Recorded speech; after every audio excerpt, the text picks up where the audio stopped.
Hey everybody, welcome back to my channel. Today's video I am building and installing a drawer to fit underneath the icebox in my trailer. So here you can see I am installing the drawer guides first, getting them level and make sure they're square and parallel and all that good stuff. One of the things I had to do very first though was to make sure that my trailer was laying level so that if I used my levels on these drawer guides, it was true and not influenced by the trailer itself being unlevel. So there you can see I've put them in, and there's a mistake. Do you notice it? The right hand side is stepped back and the left hand side was flush with the front, and so I had to take that one off and redo it. So here I'm cutting the pieces of wood for the drawer, and I am freehand drawing the dimensions for the drawer just so that I make sure I understand what I need to cut. I've done this before without drawing and cut it wrong, and usually you never cut it too long, you always cut it too short and have to start again and cut new material. So here I am cutting off the lengths. These pieces are 4 inches tall. Here I took a piece of the bottom of the drawer and raised the blade, and now I put a stop block, or excuse me, a gauge block. You never want to put it even with the blade, or you don't want to use your fence and your crosscut miter gauge at the same time. That can cause wood to get pinched and kick back at you. So you put it out ahead, slide your piece over to it, and then slide it onto the blade and it'll be free. So I raised the height of the blade and then measured how wide I wanted to go, which was the thickness of the board.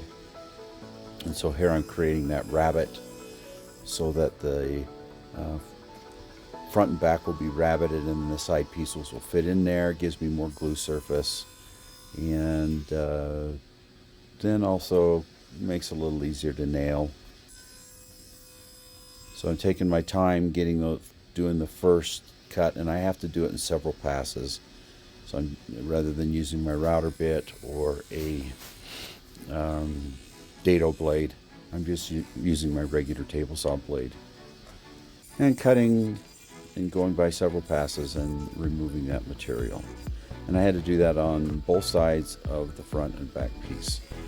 There you can see where I've made the first cuts, and now all those cuts are done. So now I'm cleaning them up with a chisel just to make sure if there was anything that I missed on the table saw, that these dados or rabbets are as flat as possible.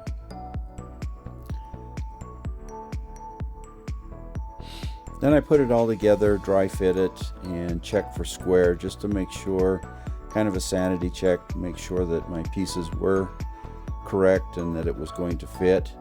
Now I'm making a rabbet for the bottom so that the very bottom of the drawer can fit up inside rather than it nailing onto the bottom of the sides. It just helps create more glue surface and nailing surface. And here I'm doing the same thing where I put my width of my blade and my fence and then slowly narrow the opening between the fence and the blade to cut that rabbet.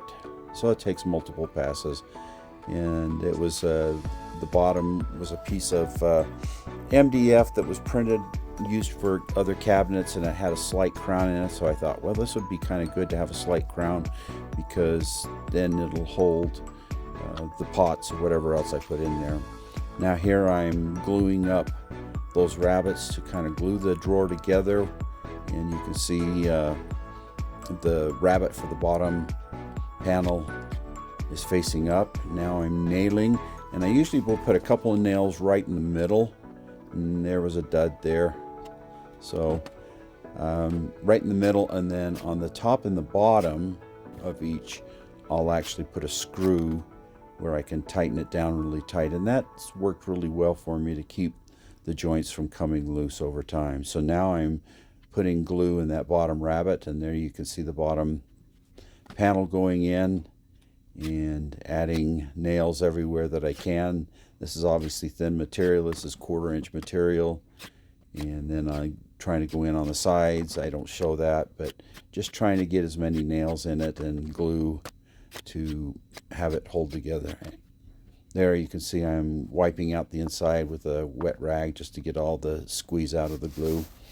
Now I'm pre-drilling some holes down the side to put some screws in to help hold the box together. And I got this one side done, and when I went to tighten the screws, they didn't sink as well as I like, so I thought, well, I'm going to countersink them a little bit. So here I'm going back and putting just a small countersink. The screws, I think, are a number 6 size. They're pretty small. They're stainless steel, but they're 3/4 inch, so they'll get a good bite into the Baltic birch plywood, which I'm using for this drawer because it's very stable, stays flat.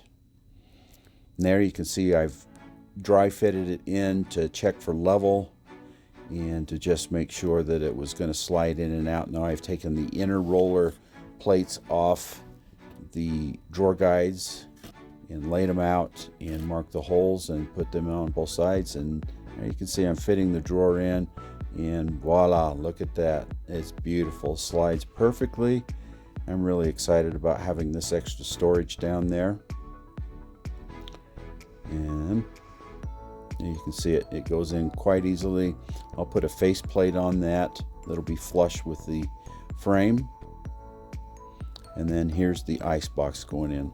So thanks for watching my videos. Appreciate everybody for your support, for subscribing, and everybody take care, and we'll see you next time.